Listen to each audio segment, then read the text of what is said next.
Shalom saudara-saudara yang dikasihi Tuhan Yesus Kristus, salam sejahtera buat saudara semua dimanapun saudara berada. Damai dan sukacita oleh Roh Kudus melimpah senantiasa dalam hati dan kehidupan saudara semua.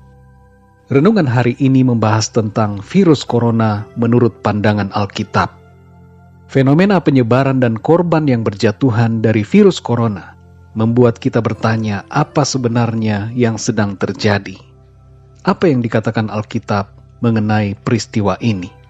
Saudara yang dikasihi Tuhan, kita semua saat ini sedang hidup dalam periode akhir zaman. Tanda utama dari akhir zaman adalah kedatangan Tuhan Yesus Kristus yang kedua kali dari surga ke bumi. Tapi sebelum kedatangan Kristus yang kedua kali, ada tanda-tanda lain yang akan muncul dan terjadi di atas bumi.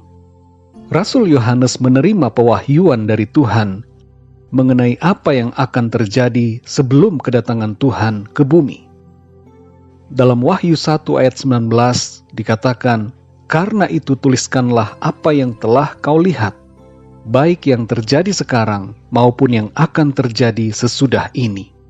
Di antara yang dilihat oleh Rasul Yohanes, salah satunya tertulis di dalam Wahyu 6 ayat yang ke-8.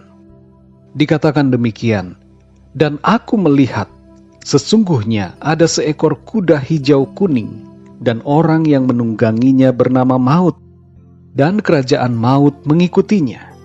Dan kepada mereka diberikan kuasa atas 1/4 dari bumi, untuk membunuh dengan pedang, dan dengan kelaparan dan sampar, dan dengan binatang-binatang buas yang di bumi."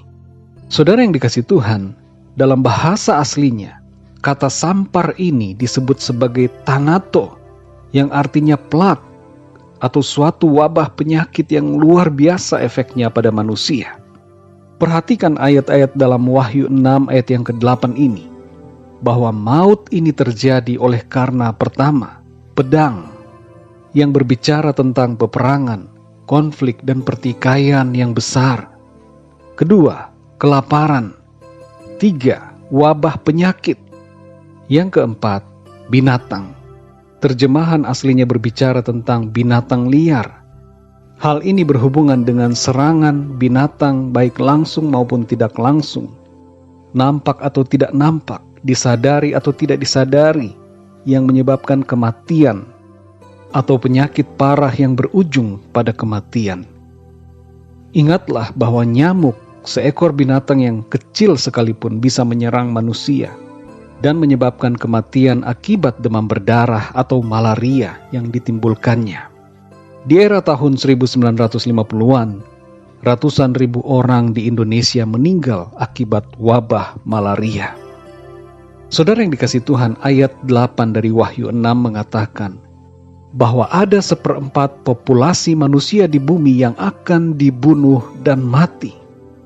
Dengan populasi penduduk dunia saat ini sebanyak hampir 8 miliar, 1/4-nya berarti adalah hampir 2 miliar orang. Flu Spanyol pernah menjadi wabah penyakit yang luar biasa.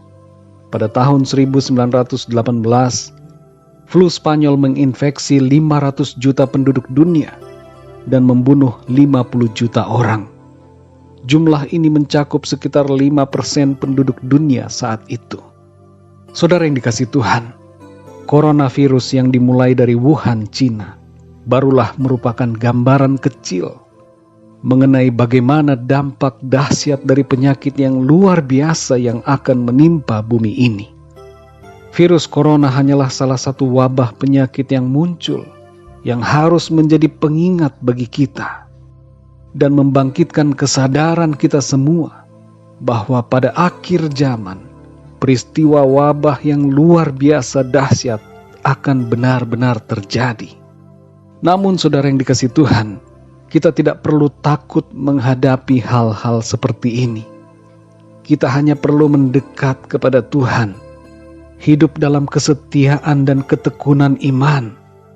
Persiapkanlah diri kita dalam menghadapi kedatangan Tuhan Yesus dengan cara hidup dalam kebenaran, kekudusan, dan kesetiaan.